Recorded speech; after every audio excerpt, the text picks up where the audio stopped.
What's up, everyone, and welcome to the first episode of a new series I'm going to be doing where we talk about weird, rare games on a particular system. Now, these might not be the most expensive, the best reviewed, they might not be considered hidden gems, but they will fit a particular criteria where they're kind of odd and not very common. So, without further ado, let's check out the first episode of Weird Rare Games, and this one's going to be 5 titles on the Game Boy Advance. First up, we have Car Battler Joe. Now, this game mixes together many different genre styles, from RPG, strategy, action, vehicular combat. There's a lot going on in it. And if you can't tell by the title, the car battling aspect is pretty much the main focus. Now, the story takes place around an organization that wants to eliminate car battling, and a lot of the characters in the game are obsessed with it. Now, Joe is out looking for his missing father, who is also rumored to possibly be running a crime syndicate. There are a lot of customization options in this game. In fact, there are over 3 million different part combinations that you can do to your vehicle. And you go out and you gather materials, you can upgrade your garage, you can even expand the villages that you visit to help you progress. The game really lets you play how you want to. If you want to focus on a certain aspect compared to another, like mainly the storyline and talking to other characters compared to car battling, or if you would like to upgrade your garage and customize your vehicle a bunch, it's really nice that it gives you all these options and you can choose how you want to go. Now, Joe is mainly car battling because he wants to restore his family's honor and find his missing father, but a lot of the other characters just want to go out and wreck cars. And the car battling takes place sort of like the same camera style as Mario Kart, where the camera is behind you and you can see just right over top of your vehicle. This game is pretty unique that it mixes together all these different styles, yet it still gives you the option to play the way you want to. And I think for a Game Boy Advance game, there's a lot of content here that you can delve into and mess around with. And the game is a little bit on the pricey side these days. For a cart only, you'd be looking at about $80 to $100. Up next is Dual Blades. Now, this is a fighting game that was made exclusively for the Game Boy Advance. And something interesting to note is that it's rated M. And I always found it a little odd that they decided to make a M-rated game exclusively for the GBA when the Game Boy Advance was mainly directed towards a younger audience. And we'll get to the reason why it's an M-rated fighting game in a little bit. The game mixes many different fighting styles together from multiple different series. If you take like Mortal Kombat, Street Fighter, Samurai Showdown, and Guilty Gear and throw them all together, you kind of get an idea of what you're working with. There are 5 game modes to choose from, with a linked versus option being your best. If you can find another human player to play against, it's a lot better than the computer, because unfortunately the computer gets a little bit predictable and boring after a while. The game features only 9 playable characters, which is a little bit lower than a lot of the other fighting game rosters on the Game Boy Advance, but they are all very unique and look really different.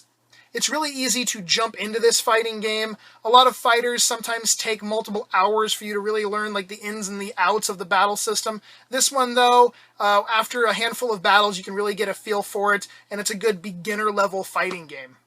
Now to talk about that M rating, it's definitely well-deserved for some pretty brutal finishing moves. You can chop off people's heads, you can dismember them, and there's quite a bit of blood, so it definitely earns its M rating. One of the most unique aspects of this title is the Rage system, and this is a system that before the match starts, it lets you choose 2 out of 4 different special moves, and it gives the game a kind of strategic vibe where before the battle starts, you really have to think, well, how do I actually want to go into this battle? What moves do I want to do? And I really like that aspect.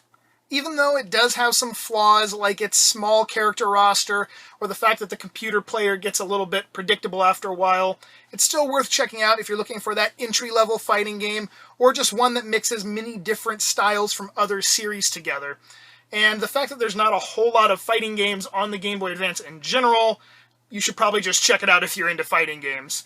It's also fairly inexpensive, with a loose cart going for right around $20. Here we have Juka and the Monophonic Menace. This is a simplistic action RPG that takes place in the land of Obla. The story is based around these robots that have appeared, and they have started to just take the people of Obla. And Juka, who is the main character, is an alchemist, and he can use his staff to reflect these sonic attacks that the robots do. Juka can create potions by finding ingredients in the environment, and these potions can be used for multiple different purposes, some to fight, some to interact with the structures in the game, or like ancient technology, basically different ways to progress the story or solve puzzles. The potions play a pretty big aspect in the gameplay.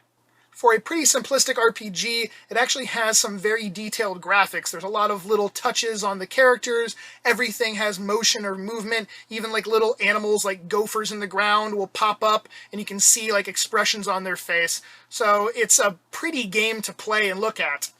This game is fairly short, but it is a good entry-level RPG. If you're not a big fan of RPGs where you don't know what to do and you're constantly having to look up the next person to talk to or where to find an item, this is not like that. Juka will guide you through it. It'll always let you know who you have to go to next, and you'll never feel lost. One of the only downsides to this game is that some of the quests feel a little bit too long when they really didn't have to be. You'll do some like backtracking and you'll feel like, why didn't they just cut out 10 or 15 minutes and make this story a little bit tighter? I don't think it's a big enough issue to not play this game though, especially if you're looking for, again, one of those straightforward, no guessing, just give me the story type of RPGs. And the fact that it's only about a $20 loose cart, it makes it a pretty nice, cheap RPG to get on the Game Boy Advance. The fourth game we're going to talk about is Backtrack. Now this was the first-person shooter that came out on the GBA. It originally released on the PC, but then was ported over to the Game Boy Advance in the system's early days back in 2001. The story is based around a large alien invasion that was led by Domingoniacs, who is from the dark side of the moon. And your job is to rescue 110 humans who have been abducted, and they are strewn about the levels. One of the game's best features is definitely its multiplayer, with up to 4 players at the same time, and you can choose between 6 different deathmatch arenas. The game also has a lot of different weapons in it, and some pretty weird ones, like the bubble gun that shoots bubble gum. And then there's a vacuum cleaner that is powered by magic powder. The level designs, unfortunately, are pretty bland, with a lot of boring textures and long, endless corridors, and you get this weird pop-up effect that comes from about 20 or 30 feet in front of your character. There's this black void, and stuff just will appear as you move your character forward. A lot of the enemy designs, though, are unique and make the game a little bit more interesting, with androids and aliens kind of having this 1950s vibe to them, and overall it just makes the game a little bit more goofy and fun. If you're looking for a first-person shooter that is like Doom or Wolfenstein, then hey, here's one.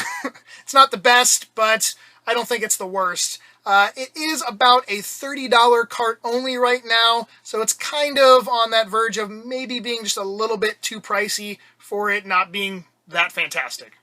We end with my favorite game out of these 5, and it is Urban Yeti. And if you can't guess why it's my favorite, I am Scottsquatch. I am basically an Urban Yeti, so this game was pretty much made for me. The story is pretty straightforward.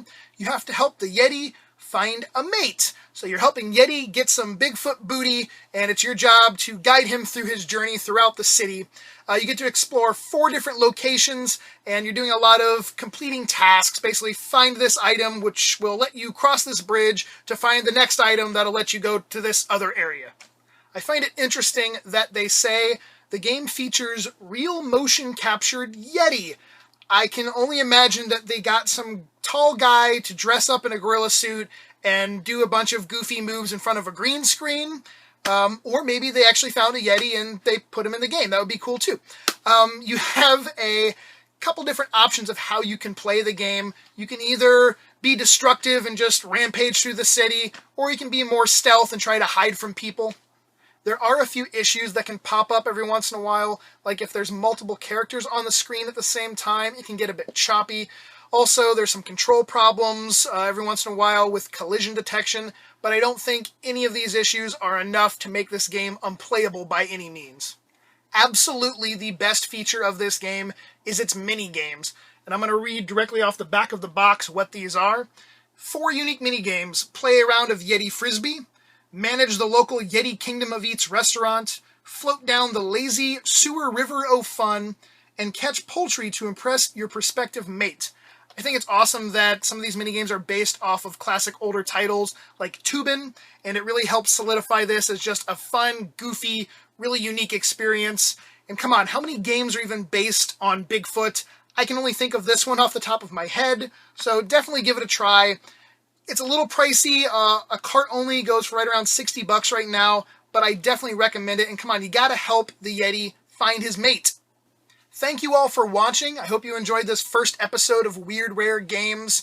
Please let me know which one you thought looked the coolest out of these titles, and if you have any recommendations for future systems or games you want me to talk about, let me know in the comments section down below.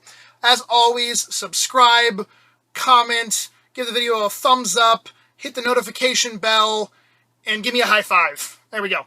Thank you all for watching. Love you. Peace.